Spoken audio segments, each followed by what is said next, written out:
Thank you, Presiding Officer. As Ivan McKee adumbrated, I shall indeed talk about the effect of the oil industry's difficulties on the North East. But I want to respond to just a couple of points before I do so. Murdo Fraser, in particular, should be more cautious in praising the brevity and conciseness of the UK tax code. The UK government itself reports that from it being 759 pages in 1965-6 tax year, it is now 11,520 pages, and indeed the legislation upon which it is founded constitutes 2,413 pages. That is substantially more than many other places. I recognise Mr.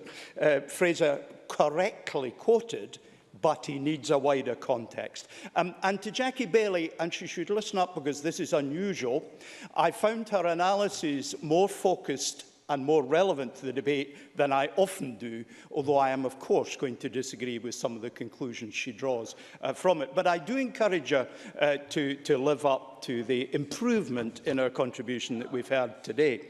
Now, for my constituents in Bamshire and Buchan Coast, home to the world's biggest offshore oil support base at Peterhead, and with many of my constituents working offshore in our own waters, but also taking their expertise to the many corners of the world, to South America, to the Philippines, to the Horn of Africa, where there are oil exploration. And that goes to the heart of a very important thing about the industry in the North East and in my constituency, that we have skills that have been built up over a long time that will sustain us over the long term if we have the opportunity to do so.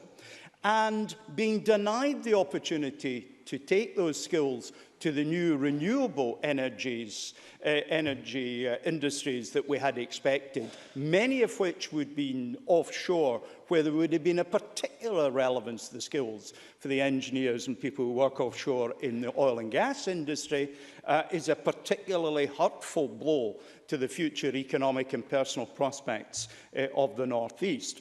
Now, I disagree with Patrick. He said this is an industry without a long-term future. Could the member use the full name of other members, please, just for the OR? Thanks. I do apologise. I'm not sure what I said. Patrick Harvey, if I didn't say Mr. Harvey. Industry is, in fact, a long-term proposition, not, as he says, a short-term proposition. But, Presiding Officer, it may not be as fuel. We can solve the issue of using oil and gas as fuel.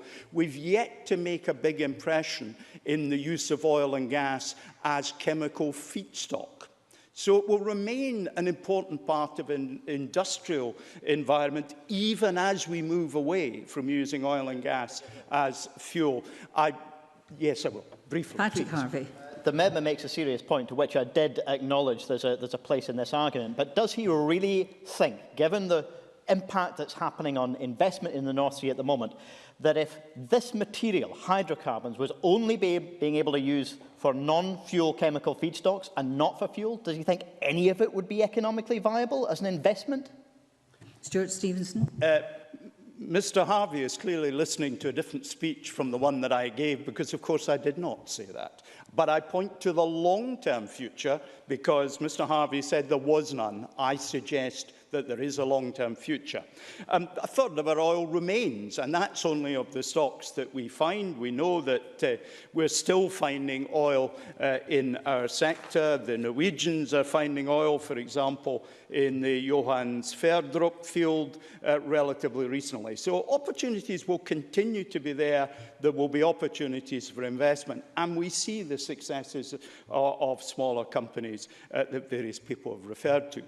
But I want to just say a word or two about fracking, which is the last part of the Conservative motion, and why it is right that we have a moratorium on the subject. And I want to reference the United States experience, because they have quite a lot of it. The National Institute for Occupational Health and Safety in the United States talks about workers being regularly exposed to high levels of benzene, which is a known carcinogen.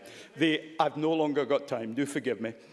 They also talk about exposure to silicosis, a deadly lung disease, which is an issue. The British Medical Journal talks about volatile organic compounds and diesel particulate matter that is reported by the US Environmental Protection Agency. And an academic paper published in New Solutions talks about health conditions that have become worse after shale gas development started in the area. Participants in that survey reported worsening existing conditions and new conditions, not simply in human beings, but in animals and household pets. And the Environmental Protection Agency itself in the United States reports there is uncertainty about how many incidents there are, but in Colorado it can be as much as 12.2 spills for every 100 wells, with all the consequences that flow from that. And that they identify as reaching surface water in 9% of cases, but contaminating soil in 64% of cases. They also identify that not everything is known, and I accept that. That is why a moratorium is right, why we should look further at the research to underpin a long-term decision. We cannot proceed with shale in the present circumstances. The US experience tells us that. But oil and gas in the North East certainly needs support. But more importantly, we need renewables to become the focus. And the UK government is letting the people in my area, in the North East of Scotland, very seriously down in that regard.